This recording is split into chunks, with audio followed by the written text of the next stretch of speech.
This in a historic event. Hey, everybody.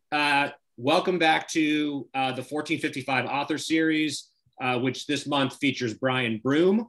I'm relieved to see that he's here in human form because he's been blowing up to the extent that I was beginning to question if this plane of existence could contain him. So we're already off to a good start because he is here in person.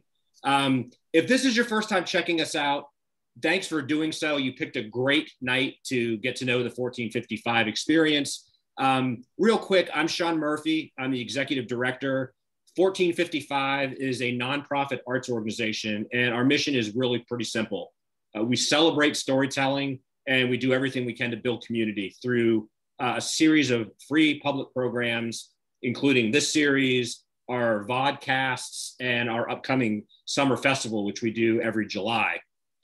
You can check us out at 1455litarts.org. And part of this whole community building means we have some amazing partners and friends that we try to take a small thing and make it bigger and better. And I'm delighted and honored, as always, to have our friends from DC's historic Potter's House here with us. Of course, they're streaming the event to their Facebook page this evening. And I'm joined, as usual, by Lee, who runs the show there. Lee, I am just going to let you introduce yourself, and I'd love you to say a little bit about the amazing work that you and your team do at the Potter's House. Thank you for being here. Of course. Thank you, Shawn, and thanks, Brian, for being here. And to all of you who are listening, thanks so much for joining us tonight. I'm Lee Tivell. I'm the executive director here at the Potter's House in Washington, D.C. We are just thrilled to have folks join us tonight to continue this fantastic partnership that we have with 1455 Literary Arts, and to welcome Brian here tonight. This is a really special one for us. Before we start, just a few quick announcements. First of all, as always, just a quick plug to share for those of you that we haven't met before, that the Potter's House is a nonprofit social enterprise. We are a bookstore, cafe, and event space, and we've been serving up radical hospitality in the Adams Morgan neighborhood since 1960. We are currently open for takeout and book browsing every day from 8:30 until 2:30. And during those hours, we offer a free hot meal and a cup of coffee to anybody who needs it, no questions asked. So if you or someone you know might be in need of daily meals, please send them our way. Second, we are gearing up to reopen for indoor dining and in-person community events and gatherings like these. So we're really excited at the prospect of doing these in person someday soon. Please sign up for our newsletter, and you can follow us on social media for news and updates as we begin the process of getting together again. But all that being said, hosting conversations with authors like Brian is one of our favorite things to do as a small independent bookstore. And Brian, we are especially thrilled to have you here with us this evening, because part of our mission at the Potter's House is to be a place where everybody who walks in the door is safe and welcomed and accepted just as they are. And in the ways that Punch Me Up to the Gods describes that feeling of being outside, we aim to be a place where it's okay, where it's really good to just be who we are. And, as many have already said about Brian's beautiful book, it is a real gift that he has shared with us, this story that is filled with aching honesty and courage and pain and humor. And I'm just so glad for you all to experience this work that Brian has put into the world. I know you will want to dig further into his work. You can purchase your copy of Punch Me Up to the Gods from our bookshop.org storefront, and I will drop that link into the event comments momentarily. And just again, thank you all so much for joining us. And Brian and Shawn, thank you in advance for what I know will be an incredibly meaningful conversation tonight. Thank you so much, Lee. And just in case people are watching this and they don't get somehow, the link to the Potter's House it's Potter's House. Potter's House DC is our Facebook handle. It's our social media handle, and pottershousedc.org is our website. Perfect. Yeah. Thank you so much, Lee, and thanks for all the work you and your team do. We love you. Thank you, guys. Right back at you. Okay, folks. So let's get it on. I'll tell you what, this conversation was scheduled months ago, so I've really been giddy and looking forward to this. I'm going to introduce our special guest, and then we'll bring him on.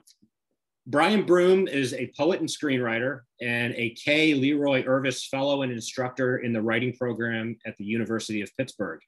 He's been a finalist in the Moth storytelling competition and won the grand prize in Carnegie Mellon University's Martin Luther King Writing Awards. He also won a VANN Award from the Pittsburgh Black Media Federation for journalism in 2019. He lives in Pittsburgh, and he is the author of an instant classic memoir called Punch Me Up to the Gods. You probably already have read this, I hope. You're gonna wanna read it after our conversation tonight. Brian, thank you for being here. Your memoir has been described as, it's framed around Gwendolyn Brooks's poem, We Real Cool, the iconic and loving ode to Black boyhood. Punch Me Up to the Gods is described as at once playful, poignant, and wholly original. His writing brims with swagger and sensitivity, bringing an exquisite and fresh voice to ongoing cultural conversations about Blackness in America. And I'll just kick it off by saying, I approached this book with eagerness and a little bit of trepidation, being a white male and wanting to have that necessary humility and respect. And what this book really signified to me, among many other things, is this is what we read literature for, to see experiences that we need to know better, that we should want to know better, and that we all desperately need to understand better. So I just want to thank you right at the top for broadening my understanding of what makes this crazy country both confounding and beautiful, and full of possible redemption. So thank you for being here, sir. Thank you very much for having me. Thank you to Lee and the incredible work that they do. It's a great honor to be here. Thanks. Well, let's get right to the, you do arrive with some fanfare. I'd love to give you the opportunity to talk a little bit about, I'm imagining that your life is a little bit different than it was a year ago, maybe even a week ago. How is the process going from, execution, anticipation to, okay, I'm in the New York Times. People seem to like this book. I'm proud, I'm delighted, but how's it been for you? A little surreal? It's a little surreal. I think that during this time, the time of, the inception of the book and, then the writing and then the editing, all this stuff, the thing that was on my mind the whole time was that this is never going to happen. Like, nobody's ever going to read this book. Thank you, everybody. But we're going to all find out that this has all been for naught. So it's been wonderful. I try to keep the bigger things at bay, because I don't want it to affect the next thing I write or, anything like that. But it's been a great experience. I cannot complain. I could complain, but what would be the point?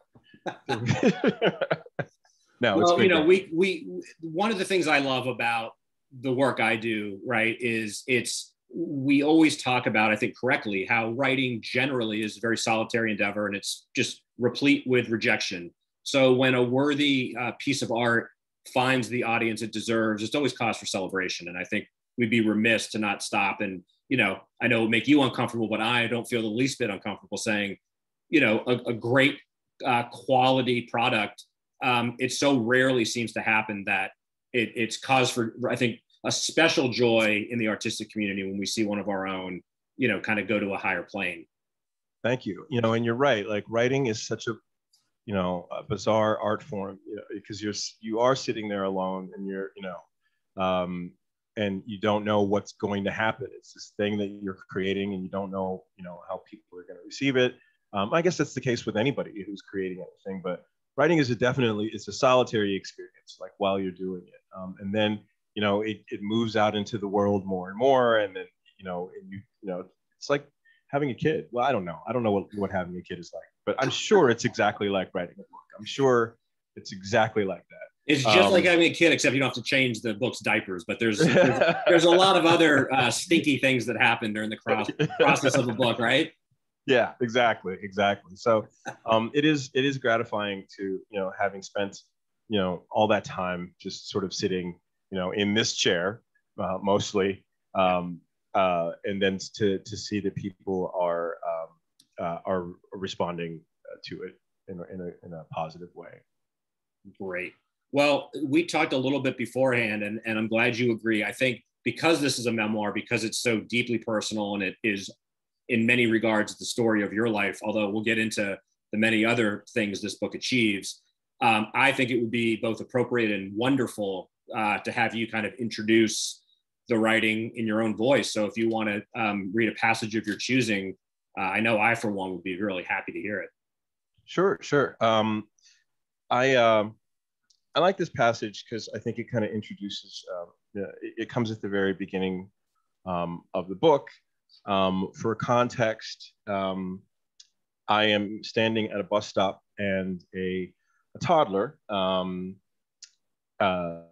is there with his father, and the toddler falls face forward and smacks his head on the pavement. So it's just he and his father.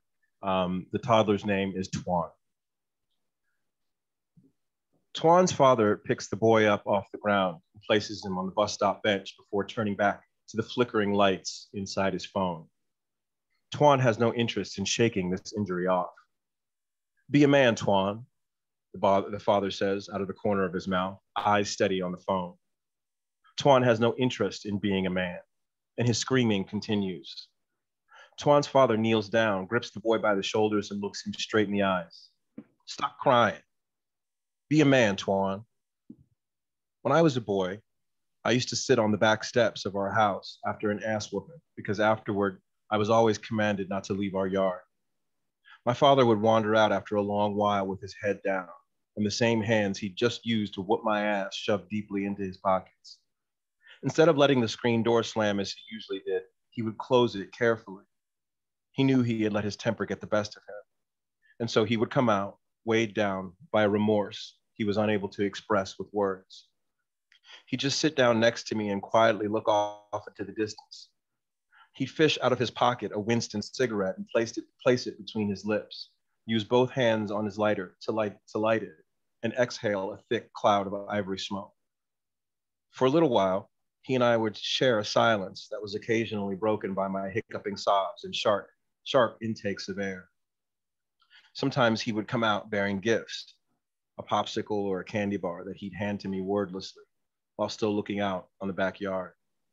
And we'd sit there until he couldn't take listening to my sopping, wet whimpering any longer. And he'd command me suddenly, as if he'd just woken from a dream, stop crying. You done cried enough already. Stop crying right now. I would stop immediately. As Twan's father's voice becomes louder, demanding that the boy stop crying, all I want to do is pick the boy up and make sure he's all right. I can't explain it. Something to do with his tiny shoulders being held in a vice-like grip by the very person he needs tenderness from in this moment. Something about the unaddressed ache. And I realize that this, what I am witnessing, is the playing out of one of the very conditions that have dogged me my entire existence. This being a man to the exclusion of all other things. As Twan's father publicly chastises him for his tears, I remember how my own tears were seen as an affront. I remember how my own father looked at me as if I were leaking gasoline and was about to set the whole concept of Black manhood on fire. Stop crying. Be a man. Thanks. Wow. Thank you for that, Brian. And it's a perfect segue on a lot of levels, because I wanted to talk a little bit about not only how that obviously sets the tone for kind of this extended meditation in this series of experiences with this young boy. But one of the things we do in this series, right, is when we take a little bit of a deeper dive and really talk about what makes successfully executed narrative craft. And I find your use of Twan and how he both is kind of the entryway into your own childhood, and the way you're reflecting on the past as well as the present and a possible future. It's an ingenious way to immediately bring the reader into the present tense, but also introduce yourself. I'm curious if, was writing this memoir in part inspired by a real experience like that, or did you realize at a certain point, like, this is the way, I can really get into some heavy stuff without having to, do the proverbial build up? I mean, you were right in the both childhoods in the compare and contrast. Right. The memoir didn't start with my experience at that bus stop. It started far earlier. I was in rehab for drugs and alcohol. And while there, I shared a room with, a man who just snored like a house on fire. Like he just, just would rattle the windows. And, after being in rehab for a little while, I fought it at first. I didn't think I needed to be there. And I was, of course, like a lot of addicts do, blaming everybody else for me being there. But after a while, with this snoring roommate, I started just being up nights. And at the rehab I went to, they gave you like a notebook and a pen, so you could write down your various epiphanies while you were there. Yeah. And I just started writing stories, and I had focused on the stories that I thought that I remembered and that I thought may have been part of why I ended up in rehab. So I started to write those stories just randomly, not in any particular order, just as I remembered them. And, when I got out, that's, and I continued to write. A few other things happened that enabled me to keep writing. And I was sort of kind of into the book when, the Twan experience happened. And that was added later. I thought I can't write this book without, talking about this little boy. And I must have looked like a maniac, like on the bus with him, because I was like there, taking notes, from their interaction. So that's how Twan ended up in the story. He, as I say, put me in mind of myself when I was a little boy, and all the restrictions that were placed on me. Little girls, of course, get restrictions placed on them, and I'm not trying to diminish that, but yeah. Specifically talking about boys and the masculine culture and why and how we are taught that we are not supposed to feel anything, or at least not show feeling anything. Yeah, so clearly one of the main themes, and I think one of the main gifts, and speaking of gift, I'm certain I'm not the first person to point out that this book is a gift in so many ways, but it's almost like the book a young Brian needed to read, the book that hopefully someone like Twan won't need, but might need. But also, I think the real, the legacy of this book will be future generations will have this book as a touchstone and a source of inspiration and maybe consolation. But it certainly interrogates, this. The whole notion and the concept of masculinity and what macho means and the artifice of how male identity is constructed. So in addition to really interrogating that in some powerful ways, I want to use some of your words. There's a, you talk a lot about your father in the early pages. And I think a lot of men of our generation can relate to this kind of lacuna between the person that you are and the son the father wants. And so often that's just not the case. So that's a problem. But there's a devastating passage where you write, quote, "He seemed to believe if he just shook hard enough, maybe he could make me sick enough to vomit the sissy up onto the floor where we both would stare at it and laugh together before he made my mother mop it up." There's a lot going on in that sentence. Yeah, there's a lot going on in that sentence. My father was a product of his generation, as was his father, as was, and on back. And, my question, I think, throughout the book is like, what good is this doing anyone? This idea, and, particularly, I think it's with Black men. I think because of American racism, there is an urgency, or there's this feeling that this hard masculinity is, just a desideratum to being a man, like at all. If you are male, like you must be behaving in these ways, or you are suspect. And what you are suspect of is being, a faggot, which is like, close to being a woman. And that's, those things are just terrible to be. And I think I realized pretty early on in my life that being a Black boy was different, that more was expected of me in terms of this bravado or this coolness or this stoicism, or and there were even more restrictions than were put on, I think, boys in general. So one of the things that goes along with this brand of masculinity or so-called masculinity, is being in control of women. Thus the line, before making my mother mop it up, it was, the dual work of shaking the sissy out of me while showing me that, in order to be a man, you have to be able to make a woman do A, B, and C. Yeah, and there's some heartbreaking scenes, in the early going, where you talk about, of course, like so many boys or girls do, just trying to fit in, and how awkward it was and how uncomfortable you felt, and how fake it was. But you were a very, obviously a very sensitive boy, and saw through it, but you still found yourself in this, water that you had to swim out of. And there is that just that ongoing tension of, it wasn't, so in other words, right, it wasn't, you start with your father, and that's very easy to understand, or at least kind of get.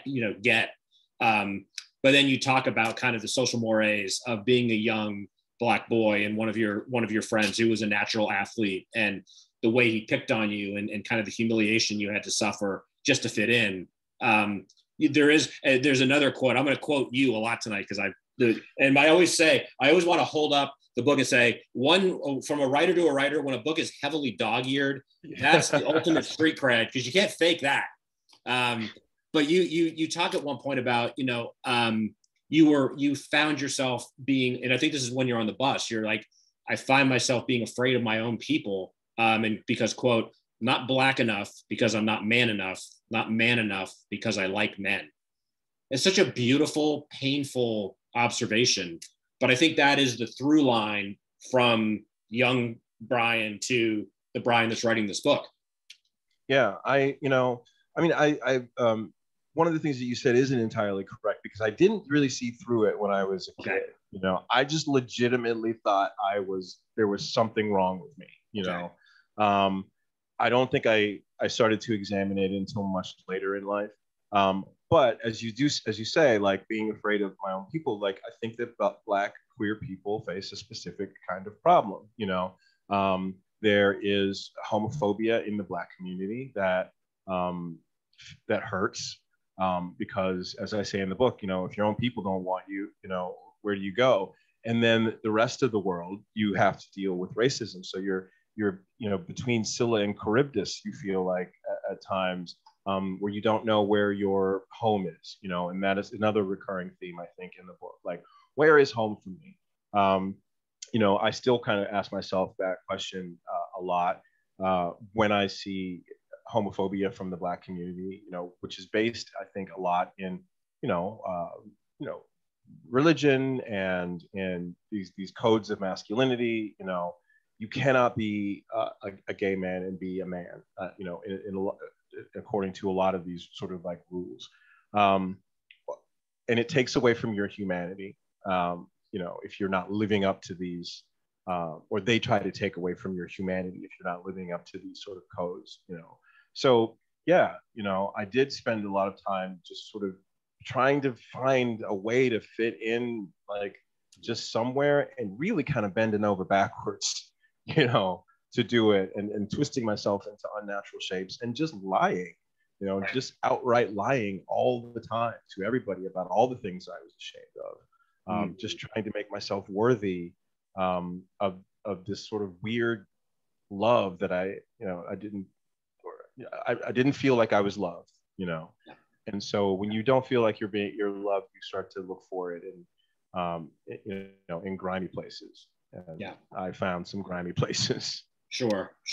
Well, I think one of the services this book does also is, you certainly don't let yourself off the hook. You don't let society off the hook, which is appropriate. But I think you do a wonderful job of humanizing your father, and it to me it speaks to a larger societal kind of cultural. I came to see your dad less as a villain than a victim, and you talk about how certain types of humans, then and now in our society, once whether it's a political or economic system determines that there's no use for you, their lives cease to exist. I appreciate that you just went deeper. The book would have been remarkable if you'd really just focused on yourself, but taking a look at the cause and effect and the generational impact of what happens when, you know, men are put out of work and struggle, and then their notions of masculinity. There is that through line generationally and kind of sociologically. Yeah, absolutely. You know, some people have talked to me about the book, and you know, and they talk to me as if my father is like the bad guy. You know, like I'm Superman, and whoever, you know, Superman's arch enemy is, that's my father. You know, but you know, my question for them is like, did you finish it? Did you really read to the end? You know, because you know, I look at my father as not, you know, the villain of the story. He was a complex person, you know, as was I. You know, I'm not, as you say, like I'm a shitbag in this thing. You know, I don't always behave nobly, and I think that's just more representative of life. You know, every day we don't walk around among heroes and villains. We walk around amongst complex people who do what they do for very complex reasons. That doesn't let anybody off the hook for doing bad things, and it doesn't mean that good things shouldn't be rewarded. But I think that the deeper picture should always be looked at when we're telling stories about human beings. You know, when we're telling stories about superheroes, you can use fully good and fully bad. You know, but it's more complex than that. No, it totally is, and so I think, you know, again, this book, which, you know, is well, I won't say easy to read. I would say easy in a complimentary way. Like, it's not difficult to get through. It's not an easy read, but the book flows. But you manage to you pack in a lot of stuff. So we just talked about how, in addition to kind of revisiting and assessing and interrogating your own, you know, identity and your father's, you spend a lot of time, and this was very illuminating for me, and I would imagine, you know, a lot of readers. You talk about your mom, speaking of a complex character, although one that, again, from my perspective, does emerge as a fairly heroic in her way. But I will tell her you said that. Yeah, I want to get in good with mom. So tell her that that's a good idea. But, you know, you talk about, you know, in the quote from Having Mom Clean It Up, that touched on it. But you really talk about the short shrift women get in society, you know, both the so-called real world, but then within Black culture. And so kind of the double duty your mom had to do, you know, dealing with her kids, you know, being a mother, but also being a wife that had to deal with a man that suddenly found himself, you know, emasculated, for lack of a better cliche. And the real tensions that, again, I don't think a lot of people fully appreciate. One of the reasons we have issues, right, in our society that we need to correct is this lack of appreciation and understanding of the many hats that a woman or a mother has to wear. But talk a little bit about, you know, how the decisions you made to try to paint a real deep picture of this very deep woman. You know, I was unkind to my mother for a long time, you know, during active addiction. I had all these assumptions about, you know, why she did what she did, what she didn't do. I think mothers in general take a real beating, you know, because oftentimes, you know, you come out of, you go into the world and then you look back and you start looking at all these things that, you know, you think your mother did wrong or whatever, you know. And what I didn't know was that my mother was carrying a load that I could not even begin to imagine, you know. She was dealing with a lot of stuff, you know, not only, you know, just keeping the house afloat, but just a lot of her own, you know, her backstory. This was a woman who had hopes and who had dreams and who was a young girl once, and who, you know, who smoked a cigarette once and got in trouble. And, you know, I mean, like all these things that you don't think about when you think about your mother. And the way that I approached her was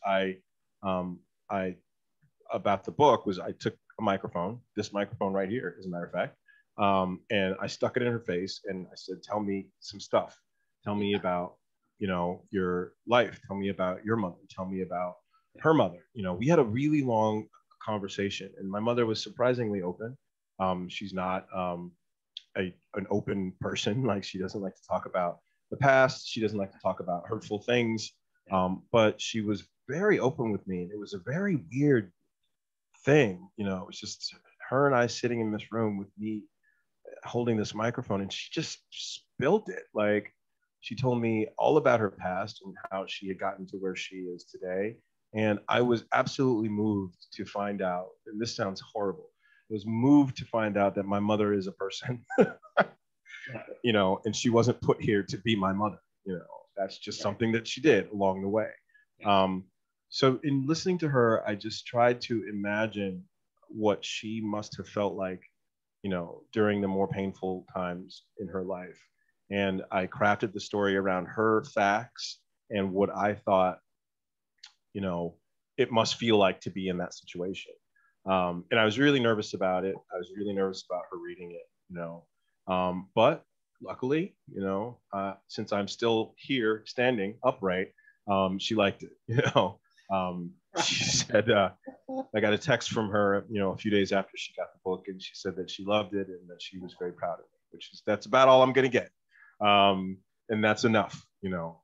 But it's interesting when you get to be of the age where you start to realize that your parents were doing the best that they could, and that they were people, you know, that have just that have every bit of access to every emotion you feel.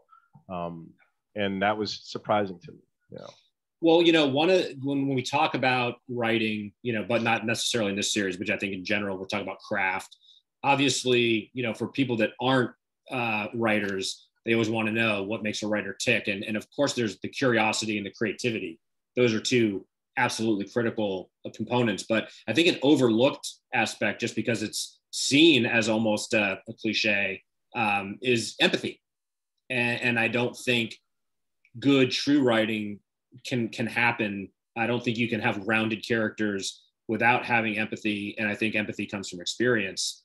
And to me, that made me think about what I've heard so many memoirists say, which is, you know, you can't really write about trauma when it's happening or when it's fresh, because you need the perspective and you need to have made sense. And I think your memoir will be seen as a case study for that concept, you know, having the time and space and remove and having given it some really deep thought, you've been able to do justice. So again, I know you're a good enough writer where this book could have been, you know, pretty successful 3, 5, 10 years ago, but I have a feeling, right, that you needed the time to process some things and think deeply about them in order to really write a book that wasn't just for you, but could be.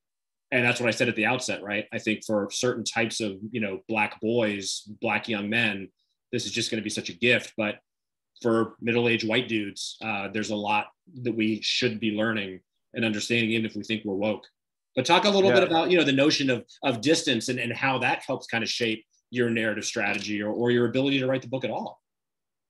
I wish I could have written this book 10 years ago. I'm so old.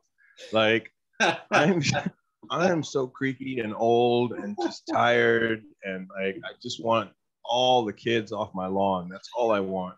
But, you know, you're right. Like, I wish I could have written this book a long time ago, but I couldn't have written this book a long time ago because, first of all, I wasn't sober. I think I owe a lot of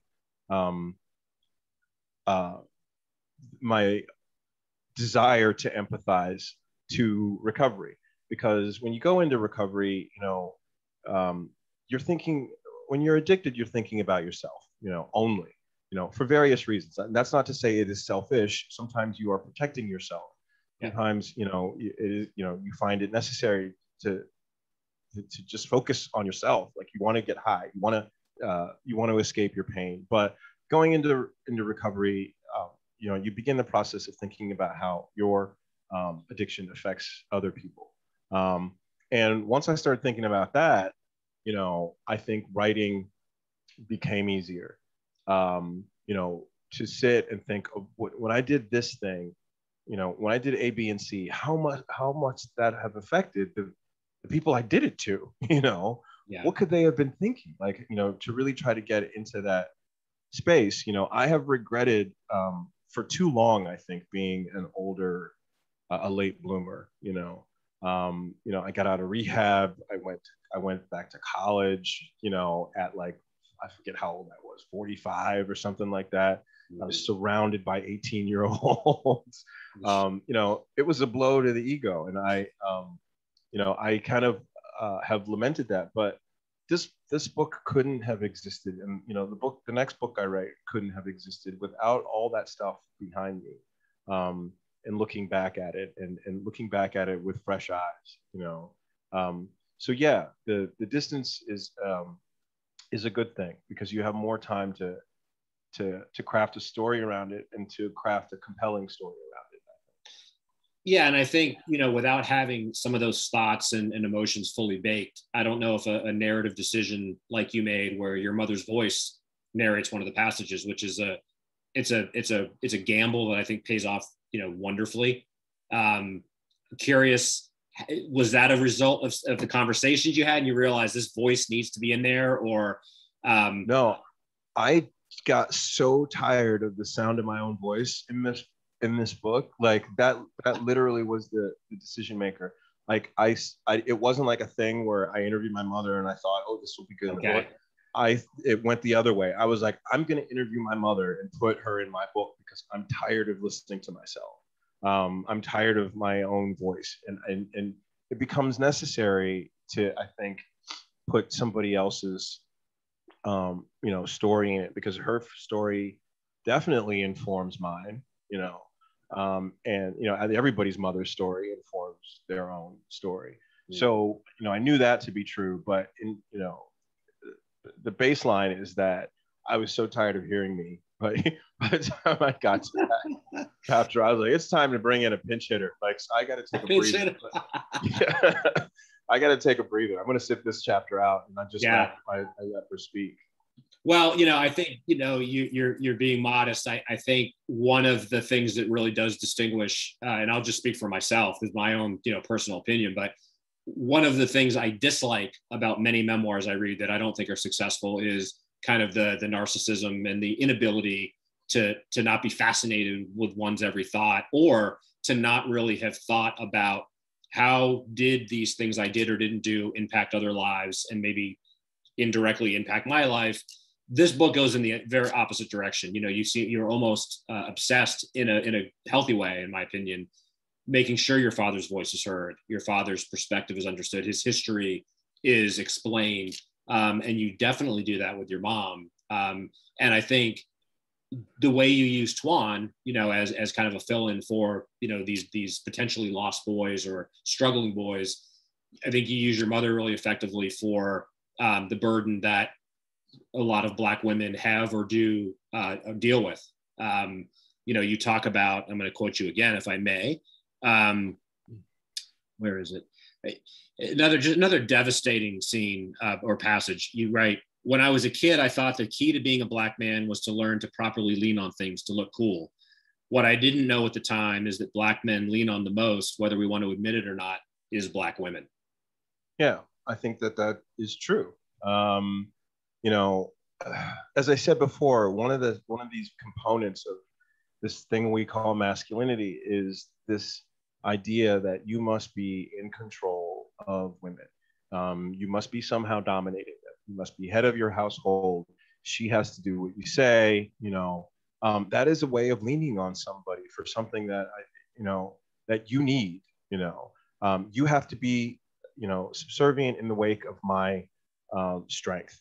In order to make me feel like this thing.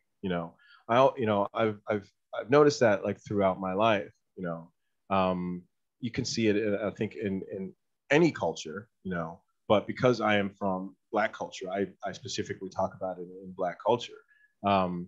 This idea that the man has to be the boss. Well, in order for you to feel tall, if you have to have somebody else on your knees, then there's a problem, So in that way, I think,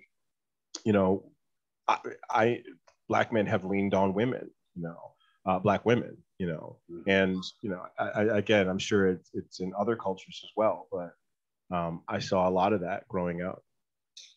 Well, and you talk about, this was really enlightening for me. And again, I think it does a service to our contemporary understanding of family interaction and things that are, not dominant culture or narrative.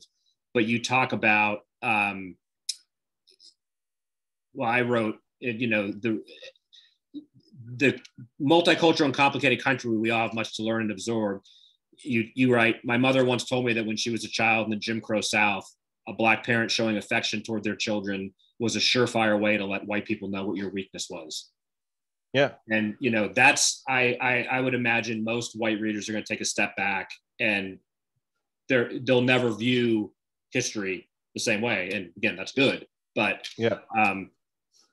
Well, first of all, it was surprising to me that my mother actually lived in the Jim Crow South. I'm not that old, and neither is she. So yeah. Jim Crow was not that long ago. I mean, I think we all have to come to grips with that. Yes. And my mother told me, because we talked during that interview, I talked to her about, why as a family did we not like hug and kiss and do all these like things that I saw the white families on TV do, and she said, the way that she grew up, in Georgia,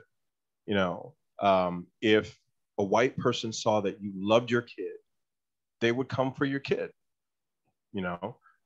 they would use your kid against you. And that is so sinister,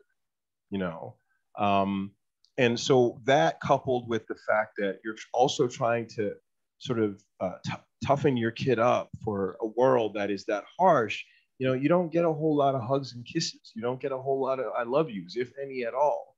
Right. What you get is 3 really good meals a day, a hot bath, you get you get shelter. And this is how, my parents showed love, as I just read, my father, after just, whooping my ass, he didn't know how to say sorry. He didn't understand. That wasn't his language. So, here's a popsicle. Yeah. Here's a candy bar. Now stop crying. So yeah, that was the way that my mother was raised, and that was the way that she raised us. And I was growing up thinking like, I'm not loved because my mother isn't showering me with praise and giving me hugs and kisses. But that, I find is nothing could be further from the truth. Yeah, well, and I think what you really show by the time this story starts drawing to a close is you're not just explaining some of the reasons why some things happened and the backstory, but you're showing what both your parents were afraid of culturally. Yeah. And I think, again, I have to use the word heartbreaking.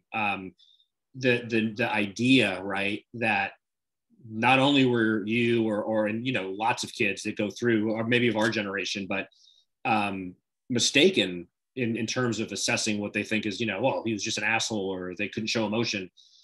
How devastating it is to think that both your parents in their way were seeing, how you were and being really afraid. So the Jim Crow analogy that you use obviously pervades. And so any Black parent would be cognizant of that. But then a parent of a child that might not be fitting in for a variety of reasons, the genuine kind of concern of, is my son going to be bullied? Is he going to suffer? He's never going to fit in. That really brings it home for me. Your empathy to recognize that, but portray it by showing it and not. I think if you would put that passage about the Jim Crow and what your mom had said at the beginning, I mean, it would have set a tone and it would have been very effective. But when you drop that later in the narrative, it packs a real wallop. Yeah, I think that my parents were. I mean, first of all, we had no money. So that's the first thing, that they had to contend with. Secondly, I think, they had Black children, and every Black parent is afraid to send their Black child out into this culture. It's a scary thing. And thirdly, they had a weird Black child. And I think they all they could do was to try to just say can you just please be more normal so that we don't have to worry about this third thing.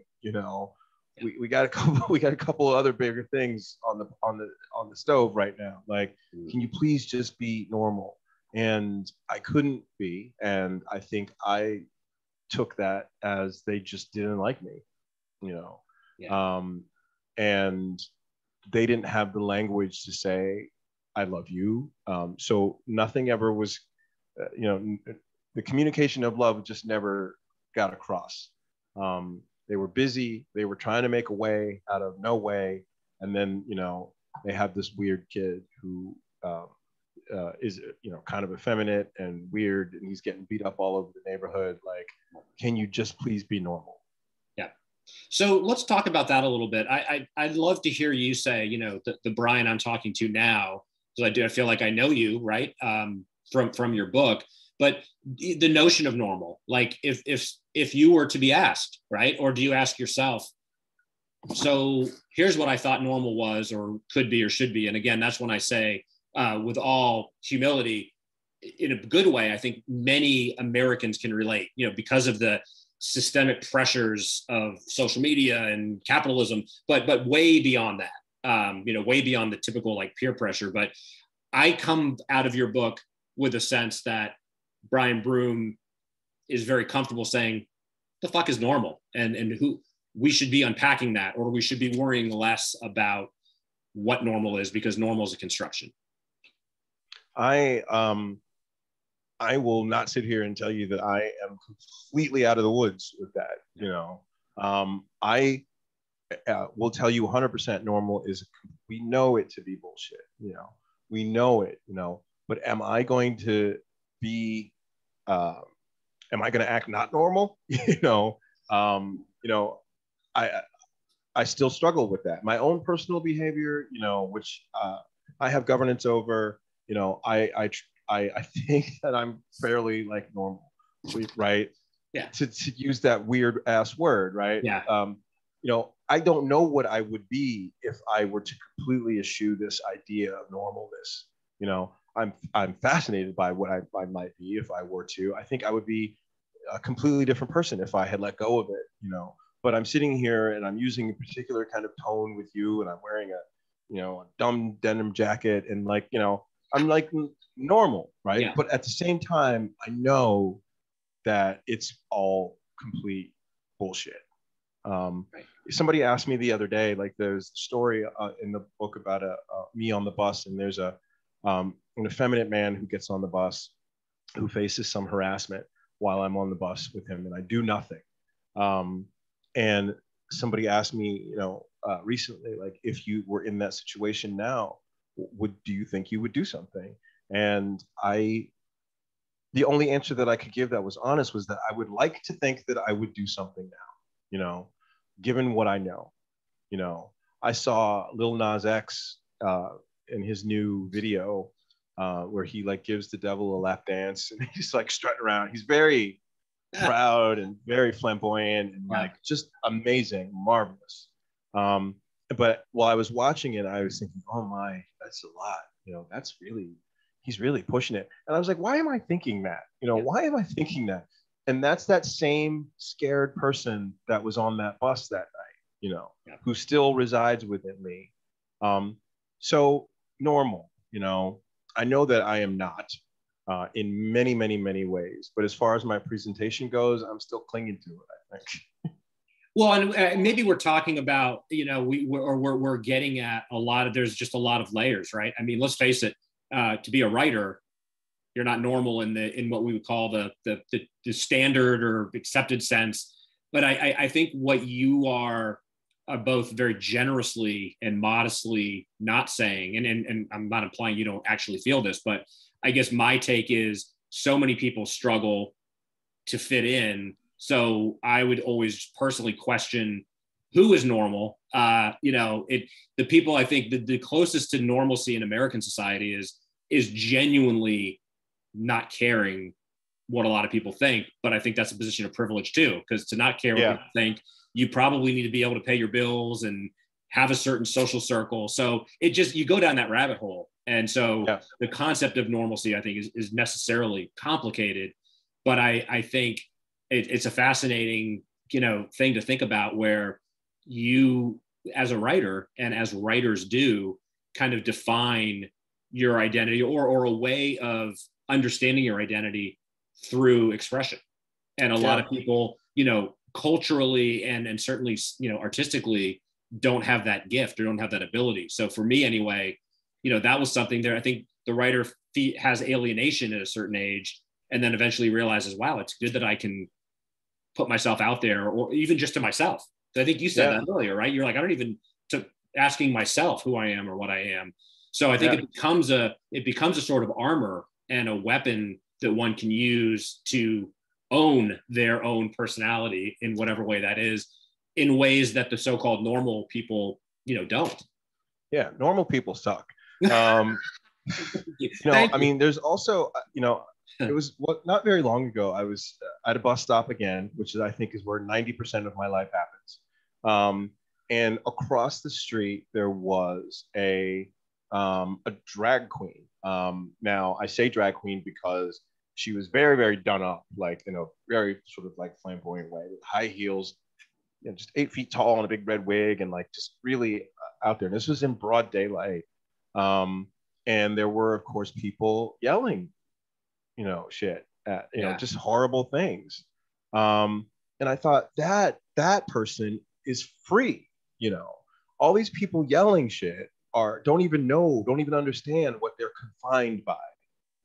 That person standing there with their head up, waiting for a bus, going to wherever I wish I was going right now. That person is free because she doesn't give a fuck what you think, and you're the ones who are enslaved by this idea of being normal, and you don't even realize it, so I don't want to be a drag queen because I don't have the legs for it, but but that's the kind of freedom I aspire to. Yeah. Well said. And yeah, I hear that. I feel that.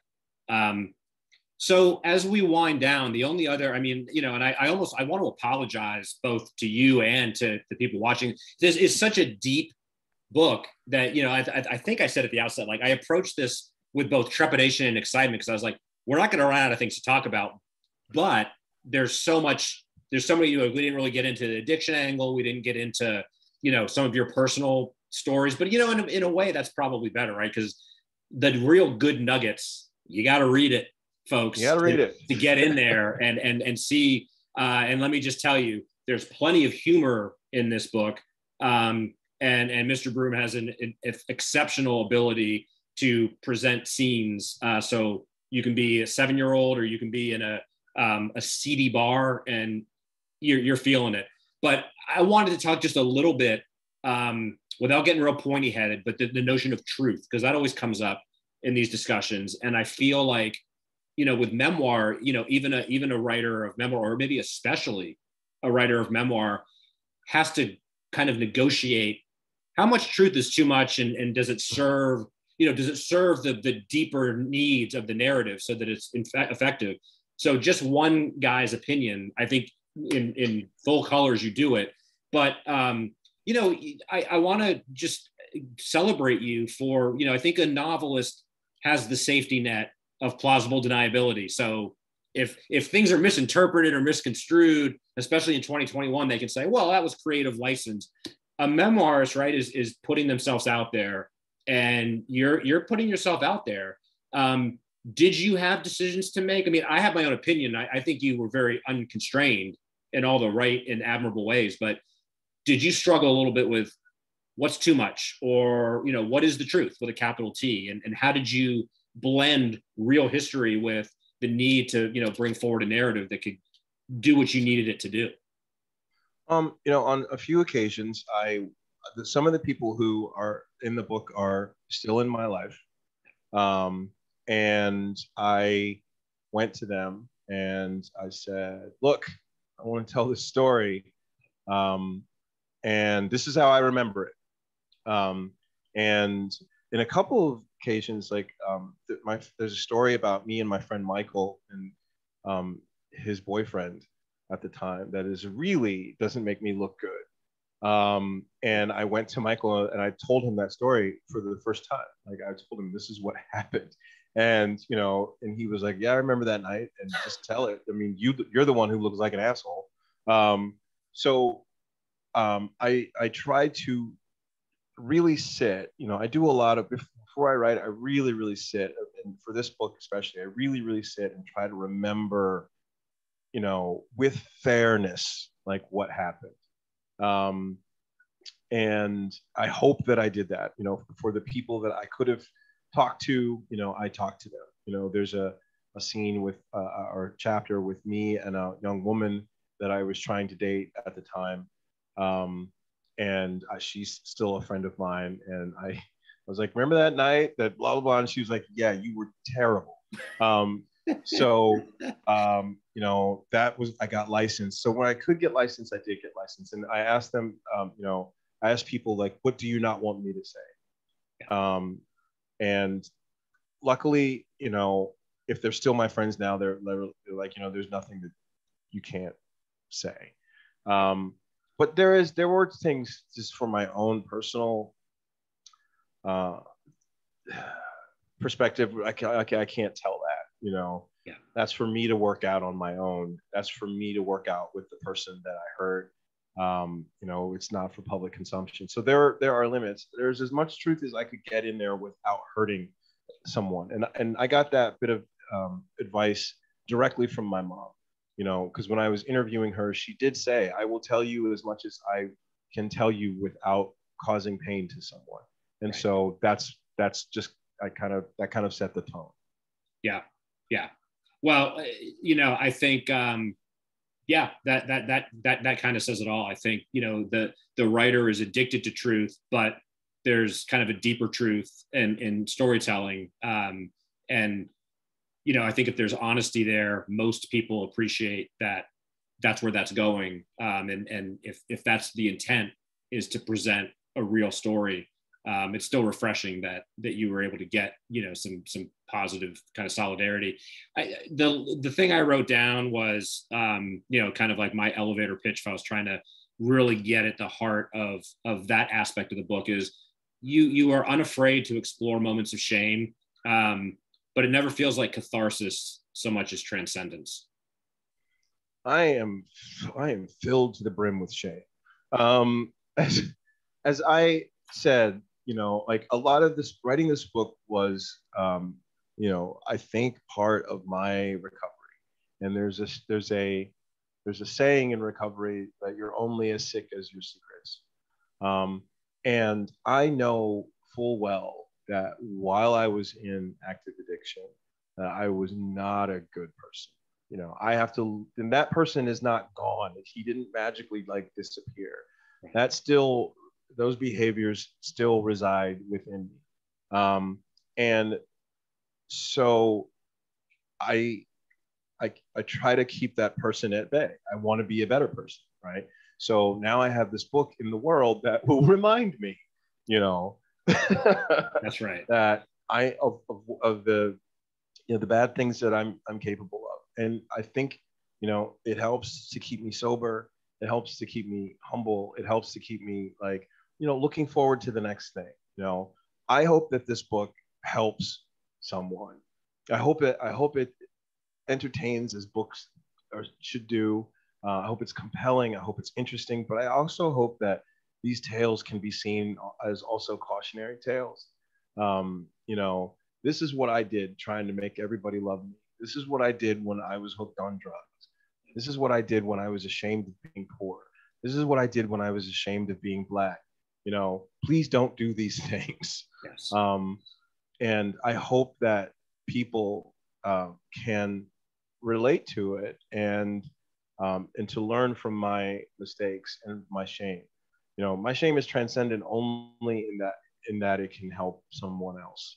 I don't think it's transcendent within me, like that makes me like glow, with some sort of aura. I'm still laden with it, but I hope that my shame can help other people and that they enjoy the book as well. Yeah. Well, I'll reserve the right to say that transcendence is in the eye of the beholder, but that comment from you is typical from the Brian that wrote this book, that I got to know through these pages. And I'll say in my own very humble but very sincere way, when I referred to the book as a gift earlier, I don't say that lightly. It certainly has made me, I believe, a better reader, a better writer, and a better person. And if that's the case, I think that speaks to very eloquently why this is connecting with so many people, and why it will continue to do so. So I think your mission here is very much accomplished, and it hopefully will lead to bigger and better. But I know you're also going to have people like me out here already looking forward to the next thing. But for now, we'll let you celebrate your richly deserved rewards. But I want to thank you for being here tonight, Brian. And very sincerely, I want to thank you for having the courage and the talent to write this book. It's been a real honor talking to you. And I'm already looking forward to seeing, where this continues to go. Thank you so much for having me. It was great talking to you as well. Thank you to 1455. It's been awesome. I really enjoyed myself. All right. Well, we will not be strangers. And I think we're going to see you at our festival. So we'll figure out those details, but that also will be a tremendous honor for us to do our small but very heartfelt part to really celebrate, a success story that's well-deserved. So, Brian, all the best to you. Thank you for being an inspiration as an artist, as a human being, but as an artist, I think a lot of people are hearing what you're saying and realizing that there's a lot of good in this world. And if we try hard and are honest with ourselves, transcendent things can happen. Yes. Thank you very much, Shawn. All right. We'll talk to you soon. Take care. Bye-bye. All right, Brian.